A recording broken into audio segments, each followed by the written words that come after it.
पुणे म्हणल्यानंतर एक शब्द त्याला जोडून येतो तो म्हणजे जाज्वल्य अभिमान. आणि जाज्वल्य अभिमान म्हणजे नक्की काय? जगातली बाकी सगळी शहरं भुक्कड बरं का, पुणंच भारी.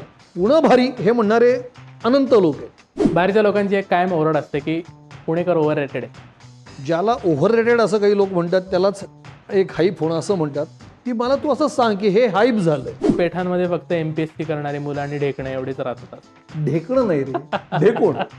समुद्र नसण्याचं पुणेकरांना किती दुःख आहे. नाही नाही, सांगा सांगा. पुणे हे फक्त आता एक क्षेत्रफळ राहिलंय आणि पुण्याची जी मूळ ओळख होती पुणेरीपण ते तर संपत चाललं याची भीती वाटते तुम्हाला?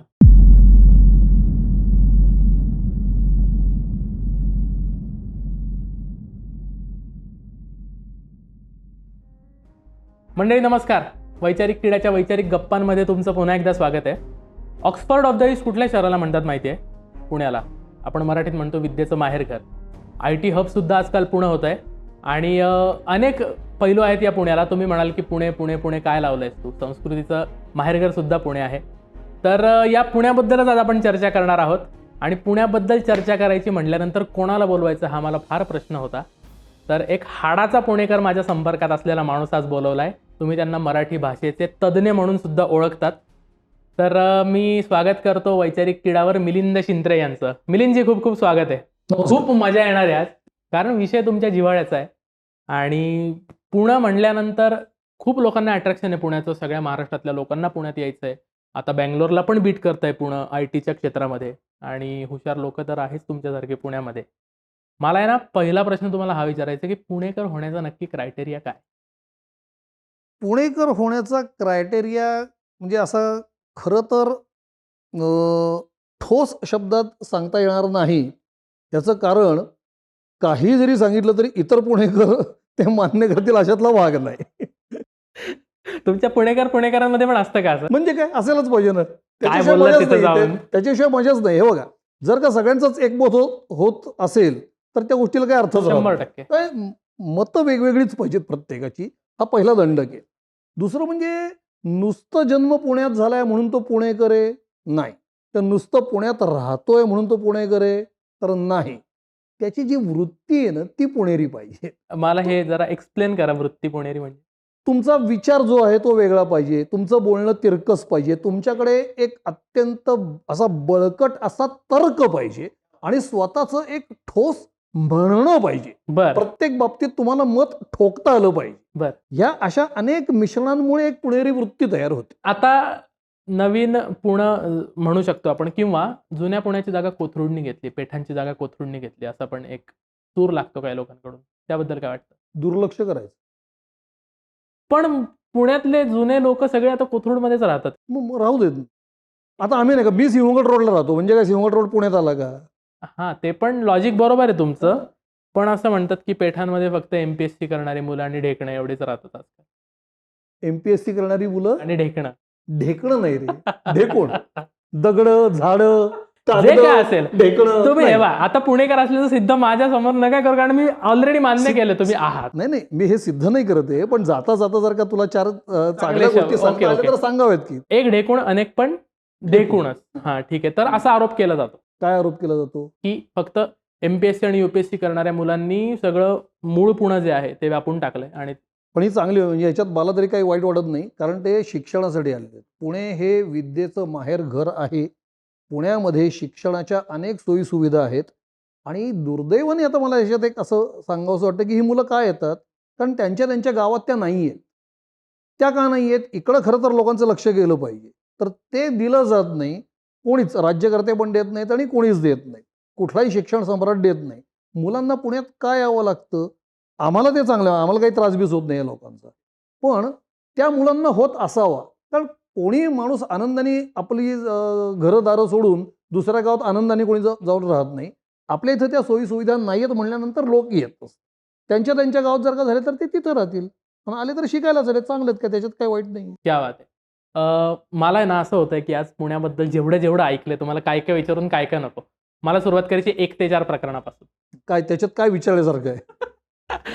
नाही, तुम्ही सांगा काहीतरी, मी विचारत नाही. हे बघ, 1 ते 4 हा विषय असा आहे ना की तो खरं तर प्रत्येकालाच आवश्यक आहे. पण लोक त्याला म्हणतात नाही तुम्ही दुपारचे झोपता. अरे मग दुपारची जागरण करण्याची वेळ काय हवी एखाद्यावर? म्हणजे आपण का आपलं काय शिक्षण कमी आहे? आपण काय बिंडोक आहोत? म्हणजे आपल्या बाबतीत असं काय झालेलं आहे की आपण का हा आस्वाद का घेऊ नये या वेळेचा? छान झोपावं निवांत. हरकत काय तरी, म्हणजे तुमची लाईफस्टाईल उत्तम आहे याचा अर्थ असा आहे की 24 तासच सतत पैसे आणि प्रसिद्धीच्या पाठीमागे धावावं नाही लागत आहे. छान तुम्हाला आराम करता येतोय, आणि याच्यात वाईट काय? मला एका पुणेकरांनी सांगितलं होतं की 1 ते 4 म्हणजे 3 तास झोपत नाहीत डाराडोर पुणेकर. एक वामकुक्षीची वेळ असते त्याच्यामध्ये, अगदी बरोबर. ज्याला आजकाल शुद्ध मराठीत पॉवर नॅप म्हणतात. पॉवर नॅप म्हणतात. हा, आणि जी आरोग्याच्या दृष्टीने खूप चांगली आहे. खूप चांगली आहे. आता ही काय होतं की ही ज्यांना घ्यायला मिळत नाही, मनात इच्छा असूनही वर्षानुवर्ष, ते लोक ह्याला नावं ठेवतात. याच्या पलीकडे ह्याच्यात खरं तर काही नाही. पूर्वी ना पुण्याची ओळख एक निवांतपणा वगैरे अशी होती. हम्म. आणि आजकाल पेठांमध्ये पण खूप हॉर्न ऐकायला येतात, खूप आवाज ऐकायला येतात, किंवा जनरलच एक वर्दळ खूप वाढली असं म्हणतात. हो. तर एक मूळ पुणेकर म्हणून याबद्दल काय वाटतं तुम्हाला? मूळ पुणेकर म्हणून खरं तर वाईट वाटतं. पण आता ह्याच्यामध्ये ते सगळं नागरी नियोजन, रस्त्यांच्या रुंद्या, रस्त्यांचा दर्जा, इथपासून त्याच्यात अनेक गोष्टी आहेत. आणि ही फक्त पुण्याची स्थिती नाही आहे. ही भारतातल्या ज्या मोठ्या मोठ्या ज्या मेट्रो सिटीज आहेत, जी मोठी मोठी शहरं आहेत, त्या सगळ्यांचंच आता बकालीकरण आपोआप सुरू झालेलं आहे आणि ते दिवसेंदिवस वाढत जाणार आहे. आणि मुद्दा तो मगाचाच आहे की भारतात जी गावं आहेत, अनंत तालुके आहेत, जिल्हे आहेत, तर तिथे कुठल्याच शिक्षणाच्या आणि उत्पन्नाच्या संधी नसल्यामुळे हे जे सगळे लोक आहेत ते या भारतातली जी प्रमुख 10-12 जी शहरं आहेत तिथे येतात. मग गर्दी होते. मग गर्दी आली की सगळे प्रश्न तयार होतात त्याच्यात. म्हणजे हे त्याचं खरं कारण आहे. पण कंपॅरेटिव्हली ही जी मोठी शहरं आहेत, पुणे, मुंबई, नागपूर, बेंगलोर, चेन्नई वगैरे, त्या कंपॅरिझनमध्ये अजून पुण्यात निवांतपणा शिल्लक आहे? नाही, हे सगळं इक्वली घाण झालेलं आहे. हे सगळं म्हणजे घाण आपण या गर्दीमुळे म्हणूया. सगळं हे इक्वली झालेलं आहे. कारण हजारो लाखो लोक येतात, त्यांना कोण शिस्त लावणार आणि काय करणार? कुठलीच संस्था लावू शकत नाही, कुठलीही नगरपालिका नाही, महानगरपालिका नाही, कोणीच लावू शकत नाही. ते जगत राहतात आणि त्याच्यामुळे त्या शहराचं सगळं भरीत होऊन जातं. मला तुम्ही लहान असताना पेठांमधला तो निवांतपणा वगैरे ते सांगा ना थोडं. मला एक अत्यंत लगेच पटकन जे आठवलं, मी आप्पा वळवण चौकात राहत होतो. आता आप्पा वळवण चौक म्हणजे तिथे अनंत शाळा आहेत. जे नुमवी शाळा, प्राथमिक, माध्यमिक, इकडे हुजूरपगा, तिकडे अहिल्यादेवी, तिकडे नानावाडा, कन्याशाळा झाली. त्याच्यानंतर 5 नंबरची शाळा होती नवी गाडगिळ विद्या मंदिर म्हणून. तिथे खूप शाळा होत्या, खूप देवळं आहेत, म्हणजे अजूनही खूप देवळं, खूप शाळा आणि स्टेशनरीची सगळी दुकानं. पलीकडेच लक्ष्मी रोड, त्यावेळेला कापडाची दुकानं. तर ते जे सगळं क्षेत्र होतं ते अत्यंत गजबजलेलं तेव्हापासून आत्तापर्यंत होतं. पण निवांतपणा जो आहे तो असा, आम्ही वाड्यातली मुलं रस्त्यावर दुपारी 11 पासून क्रिकेट खेळलेलो आहोत. किंवा आमच्या इथून नदी बालगंधर्व, तिथे आम्ही रस्त्यावरून गोट्या खेळत खेळत खेळत पुढे गेलेलो आहोत. मग शेजारनं बस जात आहेत, रिक्षा जात आहेत आणि आम्ही खेळत खेळत पुढे चाललोय. हे शनिवार रविवारचं चित्र होतं. जे हा निवांतपणा होता की त्या गर्दीतही मुलं खेळत खेळत पुढे चाललेली आहेत वगैरे. वाड्याच्या बाहेर उभं राहून पतंग उडवलेले आहेत. पण जेव्हा 3 मजली तिथे इमारती झाल्या त्यावेळेला ते बंद झालं सगळं. म्हणजे इतका तो एक निवांतपणा होता. संध्याकाळी 7-8 नंतर गर्दी नसायची. म्हणजे मला जे ठळकपणाने ज्या गोष्टी आठवत आहेत त्या, दक्षिणमुखी मारुतीपाशी मे महिन्यामध्ये खूप मोठ्या कालावधीसाठी कीर्तनं असायची रस्त्यावरती. रस्त्यावर दुतर्फा लोक बसले असे, म्हणजे दक्षिणमुखी मारुतीचे इथं कीर्तनकार उभे राहायचे. म्हणजे मला आपले बुवा आठवत आहेत, त्या निजामपूरकर बुवा आठवत आहेत मला. इकडनं शनिवार वाड्यापर्यंत लोक बसलेले असायचे, तिकडनं प्रभात टॉकीज कडे आणि इकडनं 5 नंबरच्या शाळेकडे असे रस्त्यावर सगळे लोक बसलेले असायचे. आणि तिथं कीर्तन वगैरे अशी चालायची किंवा सिनेमे बघायला मिळायचे रस्त्यावरती. तर तो तसा एकंदरीत निवांतपणा होता. पुणेकरांच्या बोलण्यातून एक कायम त्यांची सल ऐकायला मिळते की पूर्वीचं पुणे आता राहिलं नाही. तर काय हे नक्की पूर्वीचं पुणे आणि कसं होतं? आणि तुमचं एक पुणेकर म्हणून तुमचं दुःख काय? पूर्वीचं पुणं राहिलं नाही हे प्रत्येक पिढीतले लोक म्हणत आलेले आहेत. पण ते बरोबर सुद्धा आहे. कारण ज्या झपाट्याने प्रगती होत चाललेली आहे, किंवा अर्बनायझेशन आपण, किंवा नागरीकरण असं ज्याला आपण म्हणू, तितक्या झपाट्याने होत चाललेलं आहे आणि त्याची वाढ प्रचंड वेगाने होत चाललेली आहे. म्हणजे आता पूर्वीचं पुणे राहिलं नाही म्हणजे काय राहिलं नाही? तर पूर्वी सदाशिव, शनिवार, नारायण एवढाच भाग नव्हे तर सोमवार पेठ, मंगळवार पेठ, बुधवार, गुरुवार या सगळ्या ह्या ज्या पेठा ज्या आहेत, तिथे सगळीकडे छानपैकी वाडे होते. वाडा संस्कृती होती. ही आम्हाला सगळ्यांना चक्क आठवते. म्हणजे आता वाड्यात दृश्य कसं असायचं, की एका वाड्यामध्ये एक साधारणतः 30-40 बिऱ्हाडं असायची आणि सगळी मुलं अंगणात संध्याकाळी खेळायला येणार, कोणी कोणाच्या घरी जाऊन गप्पा मारायला बसणार, कोणी कोणाच्या घरी जेवायला जाणार. म्हणजे आता जसं फ्लॅट आणि बंद दार असा प्रकार तिथे नव्हताच. म्हणजे आम्ही स्वतःच्या घरात खूप कमी वाढलेलो आहे. वाड्यात ह्याच्या घरी जा, त्याच्या घरी जा, त्याच्या घरी जा. मग सगळे वाड्यातले जे पुरुष आहेत, मग ते एकत्र पत्ते खेळायला बसायचे, कॅरम खेळायला बसायचे, बुद्धिबळ खेळायला बसायचे. सगळ्या आमच्या ज्या आया, मावश्या, काकवा ज्या होत्या सगळ्या, त्या त्यांचे जे पदार्थ करणं, लोणची एकत्र करणं, वाळवणं एकत्र असणं, हे जे सगळे प्रकार असायचे, तर ते एक असं एक वाडा म्हणजे ते सगळं कुटुंब असायचं. म्हणजे मला चक्क आठवतंय, की वाड्यामध्ये आमच्या 3 टीव्ही होते फक्त. त्यामुळे ते जे चित्रगीत, छायागीत, गजरा हे एकेका खोल्यांमध्ये अशी 50-50, 60-60 माणसं बसून ते बघणे, हा प्रकार सगळा असायचा. अभ्यासाला आम्ही सगळे एकत्र बसायचो. अंगणांमध्ये किंवा गच्च्यांमध्ये सगळीजण आम्ही मुलं एकत्र झोपलेलो असायचो 20-20, 25-25 जणं. सगळे व्यायामाला एकत्र जायचो. तो हे एक बृहत कुटुंब असं होतं. आणि आमच्या पिढीनी हे पाहिलेलं आहे आणि आम्ही या वातावरणात मोठे झालेलो आहे आणि हे नाही राहिलं. ते मिळत नाही. आता म्हणजे मी ज्या ठिकाणी राहतो, मला त्या बिल्डिंगमधल्या लोकांची नावं पण अजून माहीत नाहीत. सगळ्यांची मी मी 3 ते 4 फ्लॅट्समध्ये गेलेलो असेल. पण वाड्यामध्ये आम्ही ह्याच्या घरी गेलो, तिथेच जेवलो, तिथेच झोपलो. हे आम्ही सगळे असे एकमेकांच्या घरी वाढलेलो आहेत. बहुतांशी पुणेकर हे असेच वाढलेले आहेत.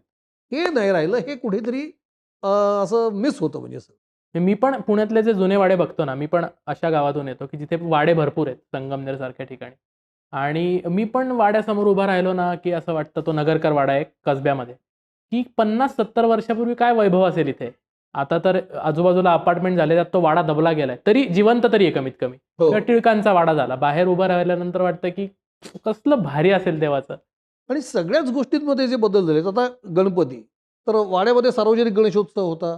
सगळ्यांचा मिळून गणपती बसायचा. पण सकाळ संध्याकाळ आरत्या असायच्या किंवा अथर्वशीर्ष म्हणण्याची स्पर्धा असायची.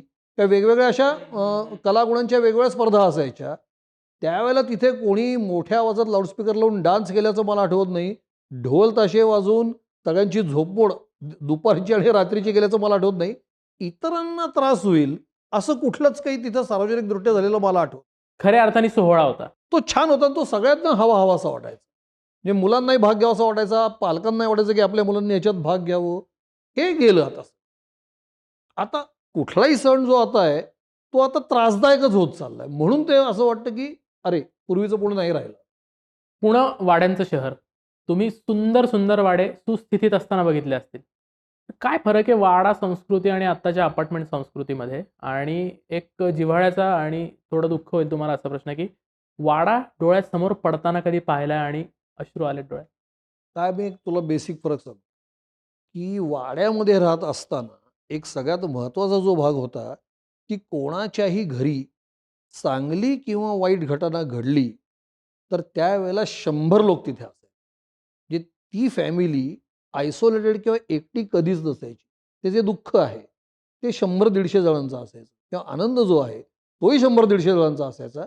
त्याच्यामुळे तो जो एक चांगला सकस सहवास आणि जो शेजार जो मिळायचा, तो आता फ्लॅट संस्कृतीमध्ये मिळत नाही. अगदी स्पष्टपणे सांगायचं झालं, तर एक 5-6 महिन्यापूर्वी माझा एक मित्र वारला. तो वारल्यानंतर 6 दिवसांनी कळलं तो गेला. तो 6 दिवस फ्लॅटमध्ये पडलेला होता. 6 दिवस. गेल्याचं दुःख होतंच. पण हा 6 दिवस गेला त्याच्या घरात पडला होता. कोणालाही अख्ख्या सोसायटीत कळलं नाही. त्या सोसायटीमध्ये जवळपास 150 फ्लॅट्स आहेत. अशा अनेक घटना आहेत, की कळतच नाहीये काय चाललंय. म्हणजे फ्लॅट आहेत, स्वतंत्र सगळ्या सोयी आहेत, ते सगळं आहे, पण त्याच्यात हे नाही. पूर्वी एखाद्या मुलाला पडलं आणि खरचडलं जरी, तर 150 जण त्याला मलमपट्टी करायला धावलेले आहेत. धावायचे. मुंज आहे एखाद्याची, लग्न आहे, घरात कुठलंही चांगलं कार्य आहे, अमुक आहे तमुक आहे, तिथं लोक यायची आणि धीर असायचा की आपल्याला काहीही अडचण येणार नाहीये. हे गेलं आता.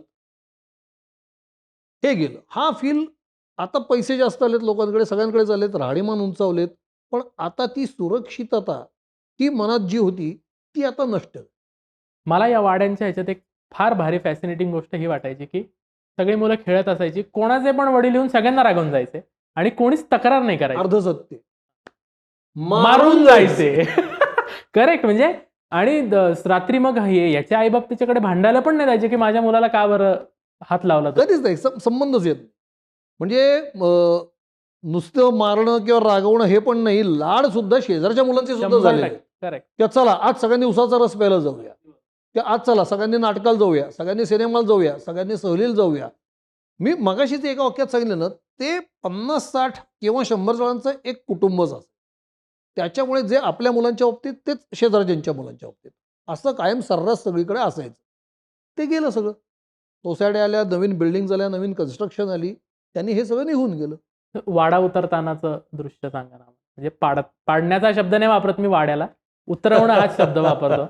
काय झालं, अगदी आमच्याच वाड्याचं उदाहरण आहे त्याच्यामध्ये, की त्याचे 3-4 भाग होते आणि जसजसे आम्ही मोठे झालो, आमच्यापेक्षा जी वयाने मोठी मुलं होती, मग त्यांची लग्न झाली, मग ते तिथनं शिफ्ट झाले. असं करता करता तो तिथला आता एक नित्यनेमाचा भागच झाला, की मुलगा मोठा झाला, त्याचं शिक्षण पूर्ण झालं, लग्न झालं, की तो वाडा सोडून जात असे वगैरे वगैरे. तोपर्यंत काही वाटलं नाही. आणि एक दिवस असं झालं होतं, की आमच्या शेजारचा एक वाडा होता, की जिथे आम्ही रोज खेळायला जायचो. नंतर काय झालं, की तो बिल्डरनी घेतला आणि एक दिवस त्यातलं एक कुटुंब हलायला लागलं. तोपर्यंत पण काही वाटलं नाही, कारण तो वाडा होता. आणि ज्या दिवशी तो वाडा पाडणार ना, आम्ही सगळेजण इतके अस्वस्थ झालो होतो आणि आम्ही चक्क त्या वाड्यामध्ये जाऊन उभे राहिलो. म्हणजे आम्हाला वाटत होतं की हा पाडून आता काय, ही काही फिल्म नाहीये की नाही पाडायचं वगैरे, असं काही केलं नाही कोणी. पण ते घरातला माणूस मरताना जे दुःख होतं ना, ते त्यावेळेला आणि सगळ्यांना झालं होतं. आम्ही 2-3 दिवस फार असे कोणाशी बोलत नव्हतो म्हणा किंवा सुटकाच होतो आम्ही त्या वाड्याच्या. आणि हे आम्ही अप्पावन चौकात अनेक वाड्यांच्या बाबतीत पाहिलेलं आहे. कारण तिथे आता सगळीकडेच कन्स्ट्रक्शन झालेली आहेत नवीन-नवीन. म्हणजे रादर आता जी कन्स्ट्रक्शन झाली आहेत ना, ती जुनी ती आता रिडेव्हलपमेंटला आली. पण तो फील अत्यंत बेकार आहे. म्हणजे ती भावनाच खूप वाईट आहे, की घरातलं माणूस जाताना जे दुःख झालेलं आहे, ते त्यावेळेला होतं. ते झालंय आम्हाला. अनेक पुणेकरांची आणि गावातल्या वाड्यात मोठे झालेल्यांची पण हीच भावना असते. हो. एक आहे ना, मी आता 10 वर्ष झाली पुण्यात आहे. पुण्याबद्दल आहे ना खूप गैरसमज पसरवलेले असतात. मला पण पुण्यात यायच्या आधी, आता मी गूळ किंवा लोणी लावत नाहीये बरं का, पण मला सांगितलं होतं की लय डेंजर माणसं भेटतील तुला, जरा जपून राहा म्हणून. पण मी आलो तसा नवी पेठेत आलो पहिल्यांदा. मला काय खूप वाईट माणसं नाही भेटली आणि माझे घरमालक होते, ते पण खूप सहकार्य करणारे होते. 2-4 जण ते असतात, ते तसे भेटले काही. पण पुण्याबद्दल असे कुठले गैरसमज आहेत की जे गरज नसताना बाहेर पसरवले गेलेत? तू जे मगाशी म्हणलास ना, बोलता बोलता, की पुण्यातली माणसं हेकट आहेत का? हा पहिला. तर हा असाच एक गैरसमज बाहेर पसरलेला आहे सगळीकडे. ज्याला आम्ही स्पष्ट वक्तेपणा म्हणतो किंवा प्रखरपणा म्हणतो किंवा अशा शब्दांमध्येच आम्ही लहानाचे मोठे झाले असलेल्यामुळे आम्हाला कदाचित त्याचं काही वाटतही नसेल. ते पलीकडच्या माणसाला ते वाटत असेल बुवा आता, म्हणजे तसं असेल. पण ह्याच्या पलीकडे खरंच काही नाहीये. म्हणजे शिस्त आहे, नियम आहेत. ते कोणी पाळले नाहीत, तर मग ओरडण्याची पद्धत आहे. मोठ्या आवाजात आणि परखड शब्दात. आता काय त्याची सवय नसते इतर माणसांना, त्याला काय करणार? म्हणजे एक तुला किस्सा सांगतो. स्वारगेटला मी उभा होतो. ओके. काय मी गाडीची वाट बघत होतो. तर म्हणजे शेजारी एक माणूस उभा होता. तर तो सर्वांगीण अस्वच्छ होता. तो तर. म्हणजे त्याची सावली सुद्धा पाहू नये असं एकंदरीत त्याचं गबाळ ग्रंथी सगळं म्हणजे ध्यान होतं. म्हणजे त्याचं गोत्र कचरा कुंडी हेच होतं. सावलीतूनही वास येईल. म्हणजे कुठून पाठमोरा सुद्धा जो गबाळा दिसू शकतो, ज्याची सावली सुद्धा बघू नये असं वाटत होतं, ज्याचा दुर्गंध असा वातावरणात असा तो सर्वांगीण किळसवाणा एक माणूस होता आता. ओके. पण आपण असे आहोत हे त्याला माहीत नव्हते. ओके. त्याला तो रॉजर मूर आहे असंच वाटत होतं. ओके. आणि तो शेजारी शेजारी उभा होता. मला त्याच्या अस्तित्वाचाच त्रास व्हायला लागला. आता काय होतं की मुंबईच्या लोकलमध्ये बघ, लोक त्वचा त्वचा खेळतात, असे एकमेकांना चिकटलेले वगैरे असतात. पुण्यात तसा प्रसंग येत नाही. पुण्यात आता मी इतकी वर्ष राहतोय, 50 वर्षांमध्ये रस्त्याने जाताना असं दूर इतकं एक छान अंतर असतं, ते सगळ्या महाराष्ट्रामध्ये तसंच असतं. तर हे कळकटराव जे होते, तर तो चिकटलाच येऊन स्पर्श झाला. मला आठवतोय अजून, हुळहुळली माझी त्वचा इथली. तर मी त्याकडे बघितलं. मला वाटलं की आता आमच्या इथे बघणंच पुरेसं असतं. त्याकडे बघितलं असं रोखून, तर त्याला त्याचा अर्थच कळला नाही. मग मला कळलं की तो इथूनही कळकट आहे, हो, अच्छा. की नजरेचा अर्थ त्याला कळत नाहीये. तर मी त्याला म्हणलं की तुम्ही दूर उभे राहा. तर तो म्हणला का? म्हणलं कशाला चिकटून उभे राहताय, काही गरज नाही ना चिकटून उभं राहण्याची. काय झालं मग? म्हटलं ठीक आहे, मी मी सरकलो. म्हटलं आता इथपर्यंत हे ठीक आहे. थोड्या वेळाने तो थुंकला. तर त्याची जी इस्टमन कलर लाळ होती की आणि त्याची जी क्वांटिटी होती साधारणतः, तर एक गडू भरून तो थुंकला होता असा. तर अरे म्हणजे एखाद्याची गरिबाची ओकारी होते एवढ्या व्हॉल्यूममध्ये. तर असा जो थुंकला इथं, तर मी अत्यंत कारुण्यपूर्ण अशा नजरेने त्या द्रव्याकडे असं बघू लागलो मी, असा निरखू लागलो ते काय आहे. तर मला वाटलं की तो त्याने तरी ओशाळेल. तर त्याला काही हे कळायचं ना. म्हणजे आपला दुर्गंध, आपलं कौरूप्य सगळं, ओके, म्हणजे आविर्भाव आपले सगळे, अरे ह्या सगळ्या ते स्पर्श बिर्श, वरती हे सगळं लाळोत्सर्जन सगळं. तर ते अरे माझ्या बुटावर वगैरे उडलं ते सगळं. तर मी नशीब त्या दिवशी बूट घातले होते म्हणून, नाहीतर माझ्या पायावर ते सगळं उडलं असतं. तर मला त्या सगळ्या प्रकरणाचा आता त्रास होणार. आता इथे आपण काही संत एकनाथ नाही की काही जरी झालं तरी आपण शांतच, असे काही आपण काही असल्याचं कारणच नाही. आपण मुळात संत बिंत नाहीत, सज्जनही नाही. तर आता म्हणलं यास काय करावे. आता ह्याला झापलं तर ह्याला कळणार नाही हे माझ्या एवढं लक्षात आलं होतं. मग मी त्याला विचारलं की तुम्ही उद्या सकाळी काय करताय? तर त्याला एकदम तो असा एकदम हा काय प्रश्न आला. नाही म्हणलं उद्या सकाळी काय करताय तुम्ही? नाही तसं काही नाही. म्हणलं 8 वाजता काय करताय? तो म्हणला नाही तसं काही नाही. म्हणलं तुम्ही माझ्या घरी याल का म्हणलं? तो म्हणला कशाला? म्हणलं मी अंघोळीला जाणार आहे 8 वाजता.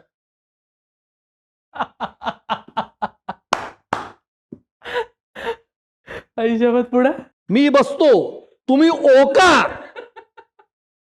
ह्याने काय होत नाही म्हणलं. म्हणलं काही भिजलेलं नाही माझं. बोटाची या साईडची म्हणलं एवढी बाजू भिजली म्हणलं फक्त. मला अंघोळ घातल्याचं पुण्य मिळेल. तर एवढं सगळं बोलल्यानंतर काय राव बोलताय तुम्ही, म्हणजे हा, म्हणजे ह्याचं जे आधीच होतं ते गेलंच सगळं.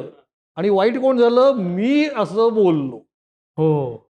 आता असं जर का असेल तर काय करायचं पुणेकरांनी? आणि आता त्यांनी जर बाहेर जाऊन सांगितलं की हा. पुणेकर लयच हा, असं खवचटे बोलला बोलतात. मला. अच्छा, म्हणजे बॅक स्टोरी न जाणून घेता. हा, हो. असे किस्से घडत असतात. असे अनंत किस्से आपल्याकडे आहेत. वा, म्हणजे जस्टिफिकेशन पर्यंत येऊस तर तो जो स्टोरी होती ना ती एक नंबर होती. मी आहे ना पुणेकरांशी कधी गप्पा करताना, गप्पा मारताना, मारताना किंवा बोलताना, त्या चर्चा करताना, हा, चर्चा करताना, गप्पा मारताना, ठीक आहे, हं. माझी शाळा आता होत राहणार आहे, तुम्ही थोडं सहन करा. पण इतर गावांबद्दल काही सांगितल्यानंतर पुणेकरांचा असणार ठीक आहे चल काय नाही एवढं काय मनावर घेत नाही. पण मुंबई हा शब्द आला ना की थोडेसे चवताळतात पुणेकर. का बरं मुंबईबद्दल इतका द्वेष म्हणा, किंवा का त्या डिबेटमध्ये का पडावं असं वाटतं पुणे मुंबई? तर काय आहे, की हल्ली गेल्या काही वर्षांमध्ये खोटा नॅरेटिव्ह पसरवण्याची एक स्कीम सुरू झालेली आहे. तर हे वाक्य मला त्याचा एक भाग वाटतो. तर प्रपोगेंडा. हां, ते उगाचच काहीतरी एक पिल्लू सोडून द्यायचं आणि तसं आहे असं गृहीत धरून समोरच्याला बोलायला लावायचं. तर खरं तर असं काही होत नाही. होतं काय ते तुला सांगतो, की मुंबई म्हटल्यानंतर काही वेगळी इम्प्रेशन्स मनामध्ये येतात अशातला भाग नाही. काय होतं ते तुला सांगतो. मुंबई हे जे एक शहर आहे, तर ही भारताची नाही तर जवळपास आशियाचीच आर्थिक राजधानी आहे. ते सगळ्यात श्रीमंत शहर आहे. सगळ्यात श्रीमंत लोक त्या शहरात राहतात असं आजच्याच सकाळमध्ये आलेलं आहे. त्याच्यात आकडा पण आलेला आहे. सगळ्यात जास्त अब्जाधीश आशिया खंडातले हे मुंबईत राहतात. त्याची संख्या बिंख्या आलेली आहे. तर ते आजच याची म्हणजे आजच आलेत म्हणून सांगतो याच्यातला भाग नाही. ही स्थिती पूर्वीपासून सगळ्यांना माहिती आहे. तर थोडक्यात तिथे धनाढ्य लोक राहतात काही प्रमाणामध्ये. तर तर त्याचा अभिमान सार्थ तिकडच्या काही लोकांना आहे. आणि इकडे काय झालेलं आहे, की पुणं हे पहिल्यापासून विद्येचं माहेरघर आहे आणि विद्वानांचं शहर आहे. तर हा जो संघर्ष आहे, हा लक्ष्मी आणि सरस्वतीमधला आहे. ह्याच्या पलीकडे काही नाही. काही लक्ष्मीला अंकित असतात, काही सरस्वतीला अंकित असतात. हे एवढंच आहे. ह्याच्या पलीकडे खरं तर काही नाहीये. समुद्र नसण्याचं पुणेकरांना किती दुःख आहे. नाही नाही, सांगा सांगा सांगा, ह्याच्यावर डिबेट चालू असते फेसबुकवर. अरे काय आहे, की समुद्र नसण्याचं दुःख ही एक चुकीची संकल्पना आहे. याचं कारण तुला सांगतो. हे असं का नाहीये, की आधी समुद्र होता आणि आता कोणीतरी काढून घेतलाय. जी गोष्ट पहिल्यापासून नाहीच आहे ना. आता आम्ही जन्मापासून कधी समुद्र नाहीच आहे. आमच्या इथं वाळवंट पण नाही. हा नीट लक्षात घे. म्हणजे दुबईवाला उद्या येऊन तुम्हाला म्हणू म्हणजे शकत मला नाही. वाळवंट नसल्याचं पण दुःख नाही. त्यामुळे समुद्र नसल्याचं का असेल? हे नीट लक्षात घे. बरं समुद्र समुद्र म्हणजे समुद्र चांगलाच असतो. पण ते काय म्हणजे असं नाही ना, की समुद्रात जाऊन पोहत बिहत बसलोय. असा कुठला मला मुंबईकर माहीत पण नाहीये. ते जाऊन समुद्रात डुंबतोय पाणी बिणी पिऊन त्यातलं बाहेर येतोय. असंही काही नाहीये. त्यांना छानपैकी एक समुद्र लहानपणापासून अनुभवायला, फिरायला, बघायला मिळालेला आहे. त्यांना त्याची सवय आहे. उलट समुद्र तिकडे जर का आता नसला, तर त्यांना दुःख होईल कारण त्यांना लहानपणापासून समुद्र बघायची सवय.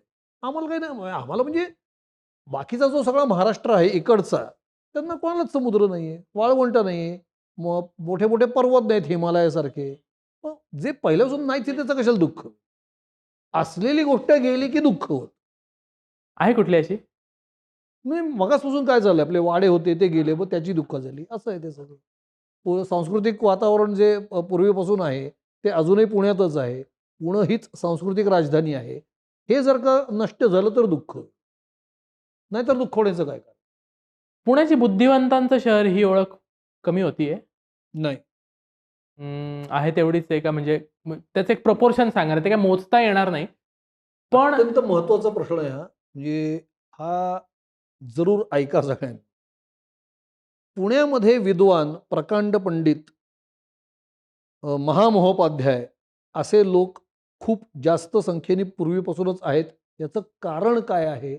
हे जरा सगळ्यांनी लक्षात घेण्याचं गरजेचं आहे.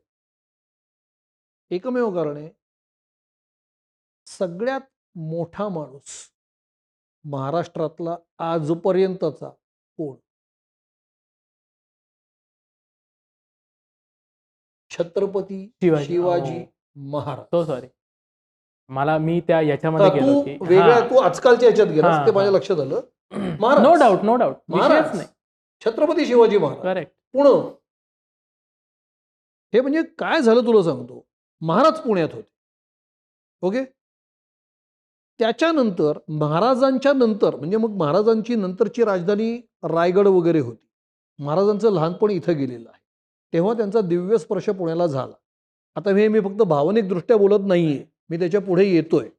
त्याच्यानंतर पेशवे, की ज्यांची कारकीर्द समग्र पेशव्यांची कारकीर्द ही 105 वर्षांची वगैरे आहे. पुणे. आता ती राजधानी असण्यासारखीच होती. ते भारतातलं सर्वात मोठं म्हणजे प्रमुख शहर होतं. दिल्ली नव्हे. मराठा साम्राज्य हे सगळ्यात मोठं होतं. बरोबर? आणि त्याचे पंतप्रधान, त्याचे पेशवे हे पुण्यात होते. त्यांचा शनिवार वाड्यात त्यांचं वास्तव्य होतं. आणि जसं प्रत्येक देशात होतं, त्या प्रमुख शहरात सर्व क्षेत्रातले टॉपर्स येतात. म्हणून तेव्हापासून तिथे या सगळ्या लोकांची रीघ चालू झाली. प्रत्येक क्षेत्रातले जी मोठी माणसं आहेत. आता मुंबईचं कसं झालंय? कुठे कोणी मोठी कंपनी उद्योग असेल तर त्याचं हेडक्वार्टर मुंबईला असतं. तो प्रकार होता. कला, साहित्य या ज्या काही वेगवेगळ्या गोष्टी आहेत, त्यातले सगळे जे अध्वर्य होते, सगळी मोठी माणसं जी होती ती पुण्यामध्ये होती. म्हणजे लोकमान्य टिळकांचे आध्यात्मिक गुरु अण्णासाहेब पटवर्धन हेही पुण्यात होते. केरुनाना छत्रेही पुण्यात होते, सार्वजनिक काकाही पुण्यात होते, त्यांच्यानंतरच्या काळात महामहोपाध्याय दत्तवामन पोद्दारही पुण्यात होते, रानडे पुण्यात होते, गोखले पुण्यात होते. पुण्यामध्ये सर्व क्षेत्रातले दिग्गज होते. आणि मग आपल्याला माहिती आहे की एखाद्या क्षेत्रातला माणूस आहे श्रेष्ठ, तर मग त्याचा गोतावळा तिथेच वाढायला लागतो. असं सर्व क्षेत्रातला गोतावळा चांगल्या लोकांचा, शैक्षणिक संस्था ज्या आहेत त्या पुण्यामध्ये आहेत. इंजिनिअरिंग कॉलेज हे 150-200 वर्ष जुने पुण्यात. महाराष्ट्रातल्या नाही तर भारतातल्या इतर गावांमध्ये अजूनही नाही आहे ते. पुण्यातली नगर वाचनालय जे आहे हे 170 वर्षापूर्वीचं आहे. विचार करा की इतर ठिकाणी अजूनही मूलभूत शिक्षणाची सोय नाहीये, तर या शहरामध्ये 200-200 वर्ष जुनी वाचनालय आहेत. तो फरक आहे. मग जसे गुत्त्यांमध्ये दारुडे जाऊन बसतात तसे वाचनालयांमध्ये सगळे अभ्यासक येतात आणि मग त्यांची तिकडे गर्दी होते. हे भारी होतं. म्हणजे पुण्याचं एखादं खाण्याचं ठिकाण आहे, प्रसिद्ध आहे, सगळे खवय्ये तिथे जमतात. गाण्याचे तिथे सगळे गवय्ये जमतात. वाचनालय, शाळा, अभ्यास आहे, मग तिथे सगळे पंडितच जमा होणार. आणि चौकात पंडित हो, त्याच्यामुळे किंमत नाही कोणाची कोणाला. लक्षात आलं का? ते कौतुक नाही. पंडितांचा सुळसुळाट अगदी. अक्षरशः. आणि महाराष्ट्राच्या कालखोडा नावाचं पुस्तक आहे, खूप प्रसिद्ध आणि जुनं पुस्तक आहे. मी अतिशयोक्ती वाटेल, पण भारतात जर का 100 सेलिब्रिटी असतील, आजचा शब्द आहे सेलिब्रिटी, तर त्या 100 मधले 40 पुण्यात होते त्या. हा फरक समजून घेतला पाहिजे. पुणे म्हणल्यानंतर एक शब्द त्याला जोडून येतो, तो म्हणजे जाज्वल्य अभिमान. काय जाज्वल्य अभिमान, कसला आहे आणि जाज्वल्य अभिमान म्हणजे नक्की काय? जाज्वल्य अभिमान याच सगळ्या गोष्टींचा आहे, कारण या सगळ्या गोष्टी किमान भारतात तरी इतर शहरांमध्ये, गावांमध्ये नाही आहेत. हे जे मी सगळं सांगितलं की मोठ्या मोठ्या संस्था, राष्ट्रीय आंतरराष्ट्रीय स्तरावरच्या व्यक्ती, त्यांनी केलेलं कार्य हे पुण्यामध्ये सगळ्यात जास्त आहे. तर हे अभिमान वाटण्यासारखंच आहे. ह्याच्यात काही लज्जास्पद किंवा लपवण्यासारखं काहीच नाही आहे. आणि तू किंवा कोणी मला भारतातलं कोणतंही शहर दाखवावं, कोणतंही शहर दाखवावं आणि त्याच्यात इतकी माणसं दाखवावीत. आम्ही आनंदाने त्या शहराचं कौतुक करायला लागू, पण आतापर्यंत आम्हाला ती संधीच कोणी नाही दिली. अच्छा, तुम्हाला करायचंय पण संधी मला मिळत माझी नाही. खूप इच्छा आहे की मला तुम्ही एवढ्या संस्था, एवढी अत्यंत उत्तुंग व्यक्तिमत्व या शहरात झाली असं दाखवा. आम्ही उद्या सकाळपासून त्याचं कौतुक सुरू करू. हीच जी अशी बोलण्याची वृत्ती आहे ना, ह्याने लोक म्हणतात की पुणेकर तुसडे आहेत. पण हे खरं आहे का खोटं आहे?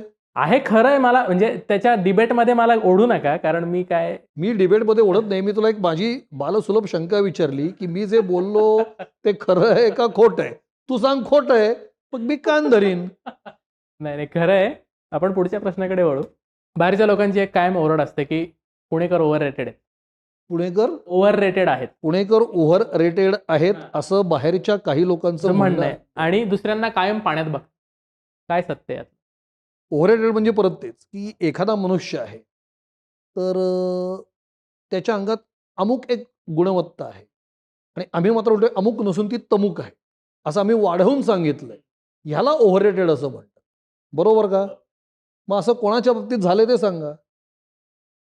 शिवाजी महाराज उत्तुंग नव्हते, पेशवे नव्हते, टिळक नव्हते, रानडे नव्हते. आता ही सगळी मोठी मोठी त्यावेळची लोक झाली. मला असं सांग ना तू की हा माणूस आहे ना, हा खरं तर खुजा होता, हा दळिद्री होता, हा भिकार चोट होता, पण त्याला अत्यंत तो महान आहे असं तो गणाला गेला. किंवा ही संस्था आहे, ही मुळात अत्यंत लोकल लेवलची संस्था आहे, पण तिला उगाचच आंतरराष्ट्रीय स्वरूप दिलं गेलं. एक साधं उदाहरण देतो. साधं नाहीच आहे ते मोठंच आहे. पुण्यामध्ये एक एकांकिका स्पर्धा भरते, तिचं नाव पुरुषोत्तम करंडक एकांकिका स्पर्धा.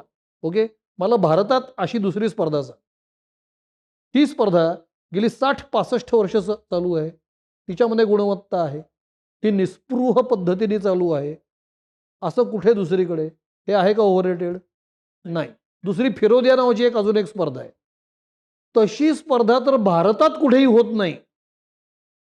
दिल्ली या शहरात ती होत नाही, मुंबई होत नाही, मद्रास, कानपूर, बँगलोर, कोणत्याही ज्या भारतातल्या प्रमुख 20 सिटीज आहेत, मोठी मोठी शहरं आहेत, तिथं ही स्पर्धा होत नाही अशी. हे ओव्हररेटेड आहे? नाही. नाही. मग सवाई गंधर्व ओव्हररेटेड आहे? नाही. मग राजा केळकर संग्रहालय ओव्हररेटेड आहे? नाही. मग शनिवारवाडा ओव्हररेटेड आहे? नाही. मग पर्वती ओव्हररेटेड आहे? नाही. आता तुला अजून एक सांगतो, साधारणतः म्हणजे तू सद्गदित होशील. हां. आपण असं ऐकलेलं आहे की कोकणचा कॅलिफोर्निया करायचा. हां. बरोबर आहे? म्हणजे काय करायचं रे? कॅलिफोर्निया नावाचं एक शहर आहे.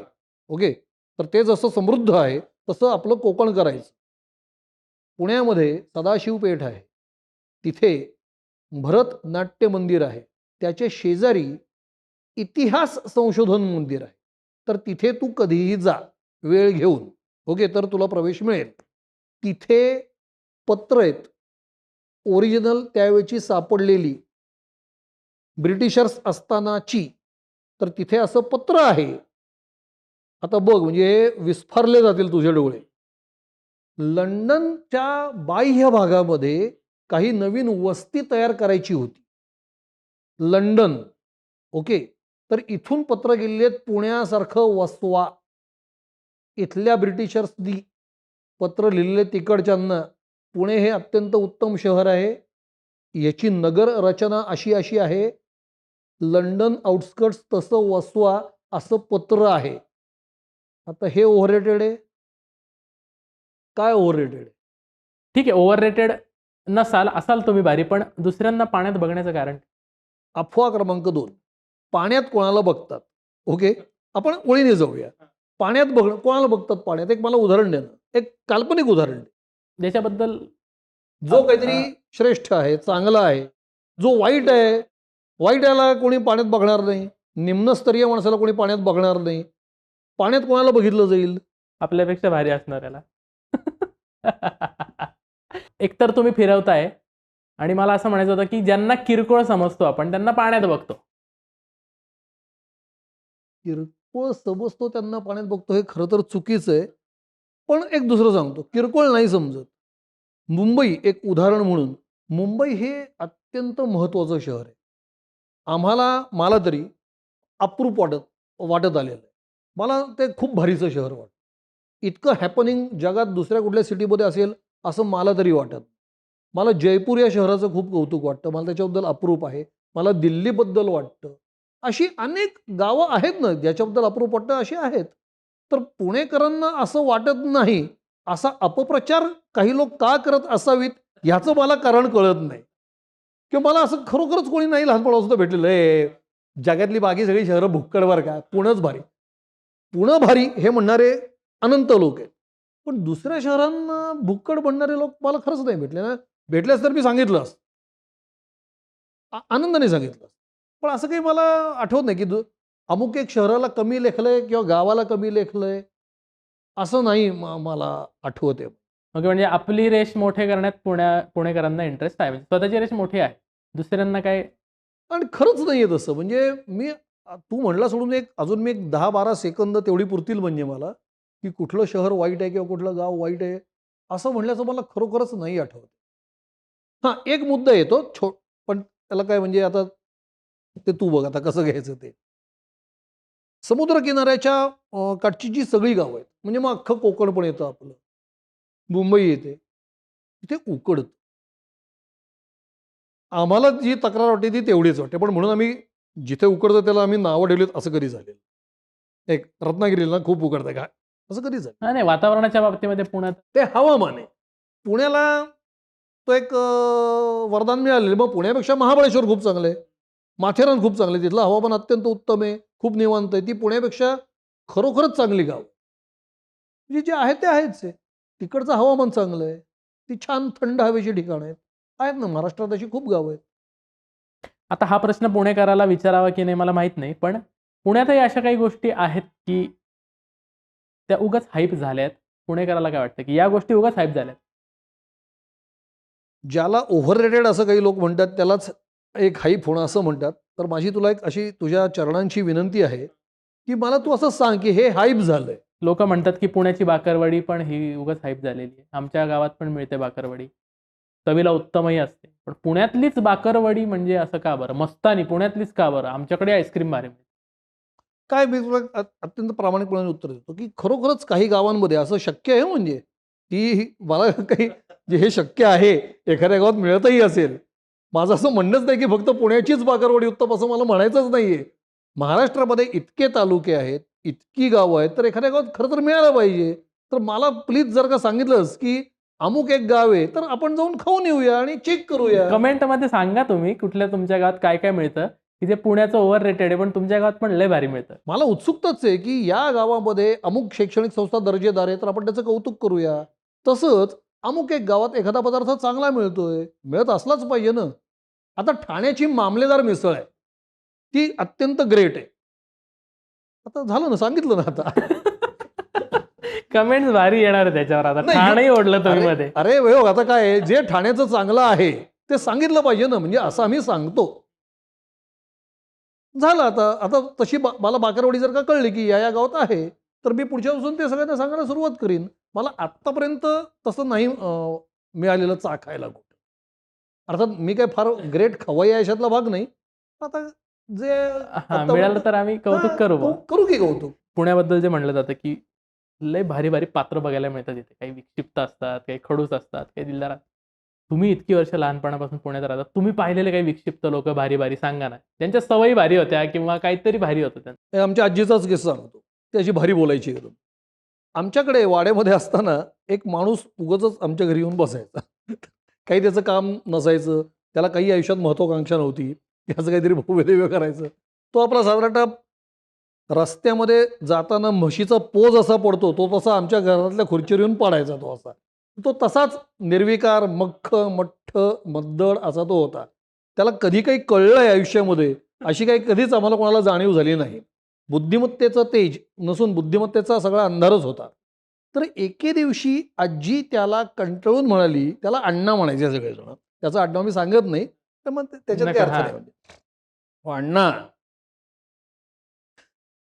दारिद्र्य आणि कुरूपपणा यांच्यासारखाच बिंडोकपणा सुद्धा तुमच्याकडे अनुवंशिक आहे का?" तर आता तू यातलं व्होल्टेज समजून घे. तर ह्याच्यावरही तो हे हे हे करून हसला आणि पुढे तो 3 तास तिथंच बसून राहिला. म्हणजे ही भारी का हा भारी, कितीही टाकून बोललं तरी त्याच्या कोडगेपणात काही बदल झाला नाही आणि त्याचा तो कोडगेपणा पाहून ही विजली नाही, ती त्याला बोलतच राहील. असे अनेक एकमेकांना टाकून बोलल्याचे किस्से आहेत, वर्तणुकीचे किस्से आहेत. म्हणजे ऐन दारिद्र्याचे दिवस ते सगळे असे गरिबीचे वगैरे.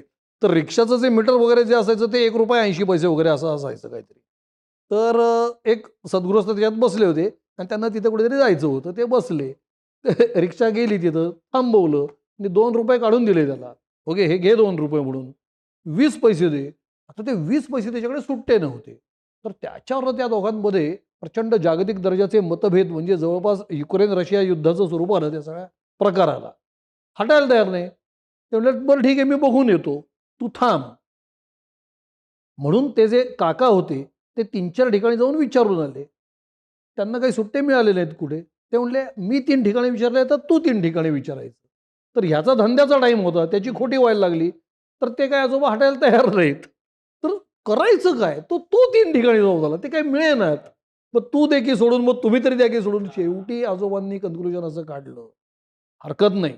तुझ्याकडे 20 पैसे नाही आहेत ना? चालेल. तू इथे 20 पैशाची रिक्षा फिरव. तू ₹2 बिल कर, मग मी उतरतो." आता हा किस्सा इथेच घडू शकतो. हा दुसरीकडे कुठेही घडू शकत नाही. पूर्ण पैसा वसूल केला. माझा पैसा वसूल झाला पाहिजे, त्याच्याशिवाय मी काय तुला सोडणार नाही. अनेक लोक बाहेरून पुण्यात येतात राहायला, पण एक चित्र असंही दिसतं की मूळ पुण्यातले लोक पुणे सोडून बाहेरच्या देशातच राहायला चाललेत. त्याबद्दल काय वाटतं? हाव. बाहेरचे लोक इथे येतात, त्याच कारणासाठी इकडेचे लोक बाहेर जातात. इथं असं काय नाहीये. इथं शिक्षण आहे, इथं संध्या आहेत. पण इकडचे जे लोक बाहेर जातात त्यांना अजून काहीतरी. त्यांना मोठी-मोठी पॅकेजेस पाहिजेत. त्यांना उत्तम राहणीमान पाहिजे. त्यांना प्रशस्त रस्ते पाहिजेत, त्यांना मोठ्या-मोठ्या कार्स पाहिजेत, त्यांना मोठे-मोठे बंगले पाहिजेत आणि त्यांना त्यांच्या मेंदूचे जे श्रम आहेत, बौद्धिक जे श्रम आहेत, त्याच्या बदल्यात त्यांना प्रचंड पैसे पाहिजेत, ते त्यांना बाहेर मिळतात म्हणून ती मुलं तिकडे जात आहेत. त्याला तुम्ही काही करू शकत नाही. बाहेरचे लोक जे इकडे येतात ते जिवंत राहण्यासाठी येतात. हे जे जातात ते जास्तीत जास्त पैसे अजून कसे मिळवता येतील ह्याच्यासाठी जातात. ते जर का त्यांना म्हणजे अशी सुद्धा एक कंडिशन आहे, की त्या मुलांना इथून जे अमेरिका, युरोपमध्ये जे मुलं जी स्टुडंट जे गेलेले आहेत त्यांच्या कारकिर्दीसाठी, त्यांना तितकेच पैसे इथे मिळाले, तरी ते इथे राहतील की नाही ही शंका आहे. याचं कारण इथलं जे पायाभूत इन्फ्रास्ट्रक्चर जे आहे, म्हणजे मी जे मगाशी म्हणलं ते राहणीमान, रस्ते, ट्रॅफिक अमुक त्यांना ते तिकडे बरं वाटतं. ते तिकडे जातात. आता ह्याला कोणी काही करू शकत नाही. तुम्ही काही करू शकत नाही. हा त्यांचा वैयक्तिक चॉईस आहे. तुम्ही त्यांना लहानपणापासून हेच बिंबवलेलं आहे, की शिकायचं कशासाठी तर जास्त पैसे मिळवण्यासाठी. हेच हेच तुम्ही आम्ही त्यांना शिकवलेलं आहे. मग ते करायला गेलेत आता. तो बाण सुटलेला आहे आता. याला कोणी काही करू शकत नाही. किंवा कदाचित असेही लोक असतील, की ज्यांना इथे ते इन्फ्रास्ट्रक्चर मिळालं तर ते जाणार पण नाही. बरोबर आहे. पण 100रातले 10 जण किंवा 12-15 जण. बाकी जण म्हणतील, की तुम्ही आम्हाला तेवढे पैसे द्या किंवा आम्हाला 4 पैसे कमी मिळाले तरी चालतील, आम्ही तिकडेच. असा सगळा तो प्रकार आहे. तुम्ही 1980चं पुणं पाहिलंय, 2000चं पुणं पाहिलंय, आता 24 चालू आहे ते बघताय. 2050चं पुणं कसं बघताय? मी खरं सांगायचं म्हणजे हे दृश्य मी नाही बघत. मला भीती वाटते. भीती अशासाठी वाटते, की जे मी मुळात गमावलेलं आहे, चांगलं पुणं, त्याची मला अजून एक चुटपूट लागून राहिली आहे. अरे, ते पुणं नाही राहिलं. आता हे सुद्धा पुणं माझ्या हातातनं निसटून जाईल, अशी मला भीती वाटते. तर ती मला नाही घालवायची. मला जे आज आहे ते बघू देत. इमॅजिनच नाही करायचं. मला इमॅजिनच नाही करायचं. आय होप की चांगलं पुणं असेल 2050ला. असलं पाहिजे, असायला असावं पाहिजे. अशी आपण प्रार्थना करूया. पुणे हे फक्त आता एक क्षेत्रफळ राहिलंय आणि पुण्याची जी मूळ ओळख होती, पुणेरीपण, ते तर संपत चाललं याची भीती वाटते तुम्हाला? नाही, पुणेरी वृत्ती ती अशी नाही संपणार. बरं. ती राहणार. क्या बात! ती 101% राहणार. ती अशी जाणार नाही. याचं कारण आहे, की हे कंपॅरेटिव्ह स्टेटमेंट आहे. म्हणजे जर का आपण पूर्वी एवढं तिखट खात असू, आता जर का वाढत असेल, वाढत असेल, वाढत असेल, वाढत असेल, तर प्रत्येक ठिकाणचं तिखट खाणं हे वाढत चाललेलं असतं. वृत्ती हा तोच भाग आहे, की पुणेरी बाणा पूर्वीच्या पेक्षा कमी झाला, पूर्वीच्या पेक्षा कमी होणार. पण तो संपणार का? तर तो अजिबात संपणार नाही. ही काळ्या दगडावरची रेघ आहे. तेव्हा तशी भीती मला अजिबात वाटत नाही. किंबहुना तसं मला चिन्हही कुठे दिसलेलं नाही. फक्त त्या पिढीतल्या लोकांचं बोलणं किंवा एक्सप्रेशन हे वेगळं असतं. वृत्ती तीच आहे. शब्दरचना वेगळी आहे. खोचकपणा, मार्मिकपणा तोच आहे. त्याच्याबद्दल काहीही वाद नाही. पण मग उत्सवांचं वगैरे जे बदलतं स्वरूप होतं, ज्यासाठी पुणं फेमस होतं आधी, तर त्या संदर्भात पण आम्हाला काही सांगा ना, की त्याच्याकडे बघताना कसं वाटतं? वाईट वाटतं. त्याचं कारण आहे, मी परत तीच कॅसेट लावत नाही, की लोकमान्यांनी कुठल्या उद्देशाने गणेशोत्सव सुरू केला होता वगैरे. ते आता सगळ्यांना पाठ झालेलं आहे. त्यांचा उद्देश काय ते सगळ्यांना माहिती आहे. आजचा गणेशोत्सव कसा आहे, तर तो हिडीस, बकाल, गलिच्छ, किळसवाणा आणि मी शब्द जरा माझे कंट्रोल करतो. या पद्धतीचा तो गणेशोत्सव आहे. का आहे? आता आपण अगदी 2 मिनिटात या विषयाकडे बघूया. कारण मी जे बोलणार आहे ते बहुतांश लोकांना माहिती आहे आणि मान्यसुद्धा आहे. ही केवळ आहे ना 50 लोकांनी 50,000 लोकांवर केलेली दादागिरी. ह्याच्या पलीकडे काही नाही. तुम्ही गणपतीमध्ये गलिच्छ गाणी लावून अंगविक्षेप करत दारू पिऊन बीभत्स नाचता कशासाठी? हा माझा पहिला प्रश्न. कुठल्याही महापुरुषांच्या जयंत्यांना, कोणत्याही महापुरुषांच्या जयंत्यांना तुम्ही मोठ्या मोठ्याने गाणी लावून ढुंगणं हलवत नाचता कशासाठी? तो त्या राष्ट्रपुरुषांचा अनादर नाही आहे का? तसंच हा देवाचा अनादर नाही आहे का? तुम्हाला कसला आनंद होतोय? हे हे काय चाललंय? ह्याच्यात काय मिळतंय? ह्याच्यात तुमचं हं, आमचं नाही. आम्ही मेलो. मी जाईनच उद्या सकाळी पण. तुम्ही जे नाचताय तिथं, तर तुम्हाला त्रास नाही का होत त्याचा? तुम्ही एकदा तुमच्या डॉक्टरला विचारा प्रत्येकाने. की एवढ्या डेसिबल्सचा तुमच्या आरोग्यावर काय होतंय. बाकीचे जे सगळे रहिवासी आहेत ते मरायच्याच लायकीचे आहेत. ते मेलेच पाहिजे. तुम्हाला जिवंत राहिलं पाहिजे की नाही. मग तुम्ही कशासाठी नाचताय त्या तेवढ्या ढाणढाण याच्यात. तुम्हाला मानवीच हृदय आहे की नाही, त्याच्यावर दुष्परिणाम होत नाही आहेत का. तुमच्या ऑर्गन्सवर, तुमच्या मेंदूला बरं वाटतंय का, हे तुम्ही तुमच्या डॉक्टरला विचार. म्हणजे हे मी फक्त आरोग्याच्या दृष्टिकोनातनं बोलतोय. मी बाकी कशाच्याही दृष्टिकोनातनं बोलत नाहीये. तुमच्या आरोग्याची काळजी घ्या ना तुम्ही. तुमच्या आईवडिलांनी काहीतरी कष्ट केलेत ना, तुम्हाला शिकवलंय, मोठं केलंय, सगळं केलेलं आहे. तर तो खूप लाखमोलाचा जीव आहे तुमचा. तर त्याचं त्रास होईल ना तुम्हाला त्या सगळ्याचा. इतर पुणेकरांना होतोय, तो होऊ दे. ते मरायच्याच लायकीचे, तसं आपण समजूया. आम्ही मेलोच पाहिजे. ओके. तुमची काळजी घ्या. तुमची काळजी घ्या ना तुम्ही. त्याच्यात कुठला आनंद आहे, कुठला फायदा आहे, हे एक.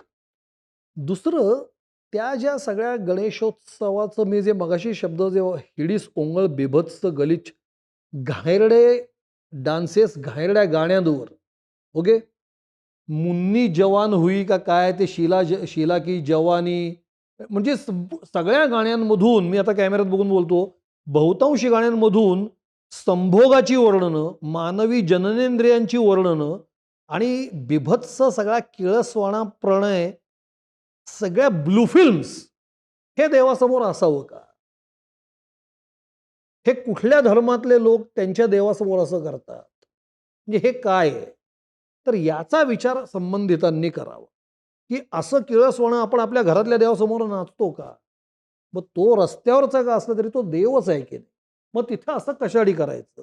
दुसरं, माझीच बहीण किंवा ह्याचीच बहीण नाही, तुमची पण बहीण आहे. रस्त्यावरची जी बाई आहे ती आपल्या सगळ्यांची बहीण आहे, आई आहे. तर तिला लज्जास्पद वाटेल असं सगळीकडं करण्याची गरज काय आहे, हा त्यातला महत्त्वाचा मुद्दा आहे. पूर्वीच्या पुण्यात असं नव्हतं की असे बिभत्स आणि घाणेरडे डान्स होत नव्हते, ते आता होतात. तो मला हे एक महत्त्वाचं वाटतं. दुसरा सण घेऊया आपण, दिवाळी. दिवाळीमध्ये आमच्या वाड्यामध्ये घरटी एक एक किल्ला केला जायचा. हा तुझा किल्ला, हा माझा किल्ला, हा याचा किल्ला. परत किल्ला हे बघा, हे परत महाराजांपर्यंत येतं. हे सगळं शिवाजी महाराजांपर्यंत येतं. किल्ला आहे, बरोबर आहे. ही एक संस्कृती होती, ती पुण्यात घराघरात होती. मग छोटे छोटे लाकडी किल्ले पण होते. अगदी जी बाळं असतात, 1 वर्षाचं 1.5 वर्षाचं मूल आहे, त्याचे आईवडील मातीचा किल्ला करत नसत, एक लाकडी काहीतरी स्ट्रक्चर करायचे. मग त्याच्यावर मावळे आणून ठेवायचे, त्याच्यावर ते हळीव पेरायचं, त्याच्यावर एक कोथिंबीर पेरायची, धने पेरायचे, सगळं. मग त्याच्यातनं त्या विहिरी करायच्या, पाट कालवे करायचे, असं ते सगळं एक असायचं. आता ते दिसत नाहीत कारण वाडेच संपले. मग अख्ख्या सोसायटीचा मिळून एक किल्ला, तो सुद्धा उरकल्यासारखा केला जातो. लक्षात आलं की नाही. मग आकाशकंदिलांच्या स्पर्धा असायच्या, फराळ एकत्र केले जायचे, दोन्ही अर्थाने केले जायचे, म्हणजे तयार केले जायचे आणि संपवले जायचे. तर हे आता मिस केलं. रंगपंचमी ही रंगपंचमीलाच व्हायची. ही तिथी बिथी बदलल्याचं मी आत्ता पाहतोय. तर तिथ्या बिथ्या लोक बदलायला लागले आता. आता होळीच्या दुसऱ्या दिवशी रंग खेळला जायला लागला. धुळवडीला खेळला जायला लागला. त्याला बिभत्स स्वरूप आलं. पूर्वी भोंडले होते. नवरात्रामध्ये भोंडले असायचे हे मला आठवतंय. आता त्याची जागा गरबा आणि दांडियाने घेतलेली. तिथे पुढे काय होतं हे मी सांगत नाही. पण भोंडला गेला, किल्ले गेले, रंगपंचमी जात चालली, गणपती बदलले, हे सगळं बदलत चाललं. आणि परत एकदा हे फक्त पुण्यातच होत असेल असं मला नाही म्हणायचं. हे बाहेरही इतर सगळीकडे होत असेल, पण हे मला पुण्यात दिसतं. मला त्याची पण एक हळहळ वाटते. आणि अजून एक, मी आता एका प्रश्नाला मीच तू न विचारताच हे घालतो. बांगलादेशी आहेत पुण्यामध्ये. ही लोकसंख्या ही सगळ्यात जास्त घातक आहे असं मला वाटतं. कुठल्याच पक्षाचे लोक यांच्याकडे बघत नाहीत. बघणे याचा अर्थ नीट लक्षात घ्या. का बघत नाहीत मला माहीत नाही. मला परभणीच्या माणसाचा त्रास नाही होत, मला बिहारच्या माणसाचा त्रास नाही होत, मला त्या बांगलादेशी माणसाचा मला त्रास होतो. त्यांनी काय यायचे माझ्या देशामध्ये. आणि असा जगाच्या पलीकडे कुठला देश आहे. अमेरिकेमध्ये तुम्ही जा, युरोप कंट्रीजमध्ये जा, तुम्ही विदाऊट डॉक्युमेंट तिथं राहूनच दाखवा मला. ते तिथं नाही चालत. इथं का चालतंय. आणि हे कोण चालवून घेते आणि कशासाठी. लोकसंख्येतला हा जो भाग आहे ना, ही परभणीची किंवा इतर, परभणी मी एक उदाहरण म्हणून घेतलं, महाराष्ट्रातल्या कुठल्याही तालुक्यातनं जिल्ह्यातनं लोक येत आहेत, भारतातलं कुठलंही कोणी येतोय, भारतीय येतोय, काही अडचण नाही. ठीक, हे कोण आहेत? मुंबईत तर म्हणतात की हे लोक 15 लाखाच्या पुढे आहेत. काय करताय ते लोक? घातक आहे. इतका वास्ट इतिहास आणि वर्तमान आहे पुण्याचं, भविष्य पण उज्ज्वलच असणार आहे. पण एका मूळ पुणेकराला जेव्हा बाहेरून आलेले लोक पुण्यात येऊनच पुण्याला नावं ठेवतात, तेव्हा काय वाटतं? काय ज्या झाडाला फळं लागलेली असतात ना, त्यालाच लोक दगड मारणार आहेत. जो वृक्ष निष्पर्ण आहे, ज्याला फळं नाहीत, ज्याला फुलं नाहीत, त्याच्याकडे ढुंकूनही बघत नाहीत लोक. दगड मारणं तर दूरच. पुण्यात लोक नावं ठेवतात, हा असूयेचा भाग. ह्याच्या पलीकडे खरंच काही नाही. नावं ठेवणाऱ्यांनी स्वतःचं गाव बघावं, तुलना करावी आणि त्यांनी त्याचा निकाल द्यावा. आम्ही कोण जज? आम्ही पुणेकर आहोत, आम्ही जज नाही आहोत. त्यांनी त्याचा निकाल द्यावा की बाबा ह्या आमच्या गावातल्या अशा अशा गोष्टी आहेत आणि त्यांनी आनंदात राहावं, काही हरकत नाही. एवढं करून तो पुण्यात आला तर आमचं काही म्हणणं नाही. पुणे हे काय पुण्याच्या सातबाऱ्यावर आमचं नाव नाही. आम्हाला फक्त आमच्या शहराबद्दल जाज्वल्य अभिमान आहे आणि तो राहणार. ओके, याच्या पलीकडे तुम्हाला त्यांना काही सांगायचं आहे की काय मी परत तेच सांगतोय ना, की भुकेलेला जो माणूस असतो, जो भरपेट जेवतो ना, त्याला कायम काहीतरी तो टोचतो त्याला, कारण त्याला नसतं मिळालेलं. कि- किंवा माझा उलटा प्रश्न आहे, की तुम्ही मला सांगा की काय नाव ठेवण्यासारखं आहे. तर मला असं वारंवार मी हा प्रश्न गेली 30-35 वर्ष लोकांना विचारतोय. कॅमेऱ्यात पाहून सांगा हा प्रश्न. मला कृपया सर्व मित्रांनी ज्यांना कोणत्याही प्रकारचे आक्षेप आहेत, तर त्यांनी कृपया अत्यंत छान शब्दांमध्ये, समर्पक शब्दांमध्ये सांगावं. म्हणजे तसं तुम्हाला सांगता येतच, कारण आपण काही ट्रोलर्स नाही, गलिच्छ भाषा वापरणारे आपण लोक नाही. आपण चांगल्या शब्दात विचारू शकतो आणि सांगूही शकतो की बुवा अशा अशा गोष्टी आहेत, या गोष्टी पुण्यात अशा अशा आहेत आणि आमच्याकडे अशा अशा गोष्टी आहेत. मग आपल्याला काहीतरी साधक बाधक चर्चा करता येईल. कमेंट्स आल्यावर आपण पुढचा हां. पॉडकास्ट घेऊ. बाकी काय, सर्व राजकारण्यांना आवडलेलं महाराजांपासूनचं प्रसिद्ध पुणे लाडकं, ते तुम्ही आपण खूप किरकोळ लोक आहोत. जे शहर शिवाजी महाराजांना पण आवडलं होतं, आत्ताच्या काळामध्ये पुणे करार 30 साली पुण्यातच झाला, गांधींमध्ये आणि आंबेडकरांमध्ये. तर मोठे मोठे राजकारणी असतील, कला क्षेत्रातले लोक असतील, खेळाडू असतील, व्यावसायिक लोक असतील, नागरिक असतील, सगळ्यांना जी जागा आवडते त्याच्यात काहीतरी असेल की नाही. मिलिंदजी खूप खूप धन्यवाद. खूप मजा आली. एक पुणेकराचं दुःखही ऐकायला मिळालं, किस्सेही ऐकायला मिळाले आणि जेव्हा हा विषय आमच्या डोक्यात आला होता ना, तेव्हा पहिलं नाव लॉक करा म्हटलं मिलिंदजी. खूप खूप धन्यवाद, तुम्ही वैचारिक किड्यावर आलात आणि पुन्हा बोलवत राहू तुम्हाला. मंडळी, या होत्या मिलिंदजींची जबरदस्त गप्पा, वैचारिक गप्पा. पुणे तिथे काय उणे ही म्हण आपण लहानपणापासून ऐकली आहे, पण पुण्याचं पुणेरीपणच उणं होत आहे की काय अशी एक भीती वाटायला लागली आहे. तुम्ही बाहेरून येऊन झालेले पुणेकर असा किंवा मूळचे पुणेकर असा, पुण्याचं पुणेरीपण अबाधित ठेवूया अशी एक आशा करूया आज आपण. आणि भेटूया वैचारिक किड्याच्या पुढच्या भागामध्ये. हा व्हिडिओ आपल्या सगळ्या मित्रांसोबत शेअर करा, वैचारिक किड्याला सबस्क्राईब करा आणि पुढच्या भागामध्ये पुन्हा भेटूया अशाच भन्नाट व्हिडिओसोबत. खूप खूप धन्यवाद. Thank you so much.